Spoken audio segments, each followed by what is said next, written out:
Hi hello ಎಲ್ಲರೂ ಹೇಗಿದ್ದೀರಾ? ನಾನು ತುಂಬ ಚೆನ್ನಾಗಿದ್ದೀನಿ. ತುಂಬ ದಿನ ಆಗಿತ್ತು ವಿಡಿಯೋ ಮಾಡಿ. ಇವತ್ತು ವಿಡಿಯೋ ಸ್ಟಾರ್ಟ್ ಮಾಡ್ತಿದ್ದೀನಿ. ಇವತ್ತಿಂದ ದಿನ ಅದು ಮಾಡಾಕಿದ್ರಾಗುತ್ತೆ ಅಂತ ಹೇಳಿ ಇವತ್ತಿಂದ ದಿನ ಒಂದೊಂದು ವಿಡಿಯೋ ಬರ್ತಾ ಇರುತ್ತೆ ಫ್ರೆಂಡ್ಸ್. ಪ್ಲೀಸ್ ವಿಡಿಯೋ ಯಾರು ನೋಡ್ತಿದ್ರೆ ಎಲ್ಲರೂ ಸಬ್ಸ್ಕ್ರೈಬ್ ಮಾಡಿಕೊಂಡು ವಿಡಿಯೋ ನೋಡಿ ಪ್ಲೀಸ್. ನೀವು ಕೊಡೋ ಒಂದು ಸಬ್ಸ್ಕ್ರೈಬ್ ಮಾಡೋದ್ರಿಂದ ನಮಗೆ ಉಪಯೋಗ ಆಗುತ್ತೆ ಫ್ರೆಂಡ್ಸ್. ನಮಗೆ ಸಪೋರ್ಟ್ ಮಾಡಿ. ವಿಡಿಯೋ ನೋಡೋರು ಯಾರ್ಯಾರು ಎಲ್ಲ ಸಬ್ಸ್ಕ್ರೈಬ್ ಮಾಡ್ಕೊಂಡು ವಿಡಿಯೋ ನೋಡಿ ಫ್ರೆಂಡ್ಸ್. ನಾವು ಇವತ್ತು ದಿನ ಏನೇನು ಕೆಲಸ ಮಾಡ್ತೀನಿ ಅಂತ ಇವತ್ತು ವಿಡಿಯೋ ಮಾಡಿ ತೋರಿಸೋಣ ಅಂತ ಇದ್ದೀನಿ ನೋಡಿ ಫ್ರೆಂಡ್ಸ್. ಈಗ ನಮ್ಮ ತೋಟ ಈಗ ಜೋಳ ತೊಳೆದಿದ್ದೀವಿ. ಈಗ 2 ಗಂಟೆ ಕರೆಂಟ್ ಬರುತ್ತೆ, ನೀರು ಬಿಡಬೇಕು. ಇವಾಗ ಗೌರಿ ಸುಬ್ಬಿನೂ ಕಟ್ಟಾಕಿ ಬರೋಣ ಅಂತ ಹೋಗ್ತಾ ಇದ್ದೀನಿ. ಮಗಳೇ 2 ಗಂಟೆ ಆಯಿತು. ಸುಬ್ಬಿನೂ ಗೌರಿನೂ ಕಟ್ಟಾಕಿ ಆಮೇಲೆ ಬಂದು ಸ್ವಲ್ಪ ಅಡುಗೆ ಮಾಡಬೇಕು. ಇಲ್ಲಿ ನಾವು ತೋಟದಲ್ಲಿದ್ದೀವಿ ಫ್ರೆಂಡ್ಸ್. ಹಂಗಾಗಿ ಮೋಟರ್ ಲೈನ್ ಬಂದಾಗಲೇ ಖಾರ ಎಲ್ಲ ಮಾಡ್ಕೋಬೇಕಾಗಿರೋದು. ಹಂಗಾಗಿ ಸ್ವಲ್ಪ ಅಡುಗೆ ಲೇಟ್ ಇವತ್ತು ನೋಡಿ ಫ್ರೆಂಡ್ಸ್. ನಮ್ಮ ತೋಟನ ಸುಬ್ಬಿ ಗೌರಿ ಹತ್ರ ಹೋದಾಗ ತೋರಿಸ್ತೀನಿ ನೋಡಿ ಫ್ರೆಂಡ್ಸ್. ಸುಬ್ಬಿ ಗೌರಿ ಹಾಯ್ ಸುಬ್ಬಿ ಸುಬ್ಬಿ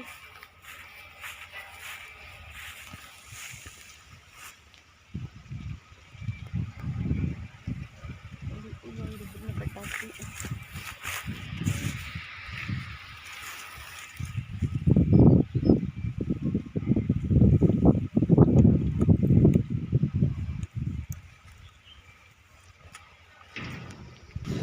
ನೋಡಿ ಫ್ರೆಂಡ್ಸ್.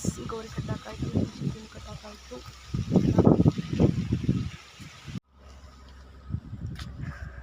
ಎಷ್ಟು ಬಿಟ್ಟಿದ್ದೀವಿ ನೆನ್ನೆ ಕರೆಂಟಲ್ಲಿ.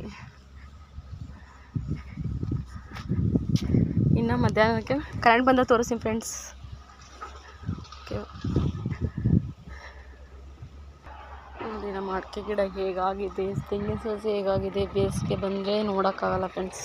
ತೆಂಗಿನ ಸಸಿ ಅಡಿಕೆ ಗಿಡ ಎಲ್ಲ ನೋಡಿ ನಡೀತಾ ಇದ್ದೀವಿ.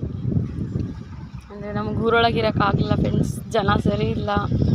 ಹಂಗಾಗಿ ಬಂದು ಇಲ್ಲಿದ್ದೀವಿ. ಇವಾಗ 1 ತಿಂಗಳಾಯಿತು. ಅಲ್ಲಿ ನಿಮಗೆ ಗೊತ್ತಲ್ಲ ಫ್ರೆಂಡ್ಸ್, ಊರೊಳಗಿದ್ರೆ ಹೆಂಗಾಗುತ್ತೆ ಅಂತ. ಜನ ಅಲ್ಲಿ ಚೆನ್ನಾಗಿದ್ದರೂ ಸಹಿಸಲ್ಲ, ಚೆನ್ನಾಗಿಲ್ದಿದ್ರೂ ಸಹಿಸಲ್ಲ ಫ್ರೆಂಡ್ಸ್. ಬರೀ ಮಾತಾಡೋದು. ಅವ್ರ ಮನೆಯದು ಜಾಸ್ತಿ ಇರುತ್ತೆ ಪ್ರಾಬ್ಲಮ್. ಹಂಗಾದ್ರೂ ಬೇರೆ ಮನೆಯದು ಮಾತಾಡ್ತಾ ಇರ್ತಾರೆ ಫ್ರೆಂಡ್ಸ್. ಹಂಗಾಗಿ ನಮ್ಗೆ ಅದೆಲ್ಲ ಇಷ್ಟ ಆಗಲಿಲ್ಲ. ಹಂಗಾಗಿ ಬಂದು ಈ ಥರ ಇದ್ದೀವಿ ಇಲ್ಲಿ ನೋಡಿ ಫ್ರೆಂಡ್ಸ್. ನಮ್ಮಲ್ಲಿ ಇವತ್ತು ಸ್ಪೆಷಲ್ ಮಾಡಿದ್ದೀವಿ, ತೋರಿಸ್ತೀವಿ ಆಮೇಲಿಂದ ನೋಡಿ ಫ್ರೆಂಡ್ಸ್. ಇವತ್ತು ನಮ್ಮಲ್ಲಿ ಫಿಶ್. ಇದಕ್ಕೆ ಉಪ್ಪು ಮತ್ತು ಅರಿಶಿನ ಎಲ್ಲ ಹಾಕಿ ಮಿಕ್ಸ್ ಮಾಡಿಟ್ಟಿದ್ದೀನಿ ನೆನೆಯೋಕ್ಕೆ. ಒಂದು 1/2 ಅವರ್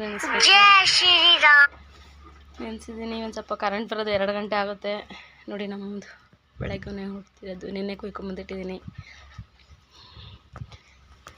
ಇದು ಮೀನು ಸಾರು ಮಾಡೋದು ಆದಮೇಲೆ ತೋರಿಸ್ತೀನಿ ಫ್ರೆಂಡ್ಸ್ ಹೇಗಾಗಿದೆ ಸಾಂಬಾರು ಅಂತ. ಮೀನು ಸಾಂಬಾರಿಗೆ ಮಸಾಲ ರೆಡಿ ಮಾಡಿಟ್ಟಿರೋದು. ಅಂದರೆ ಗ್ರೈಂಡ್ರೆಲ್ಲ ರುಬ್ಕೊಳ್ಳೋದು.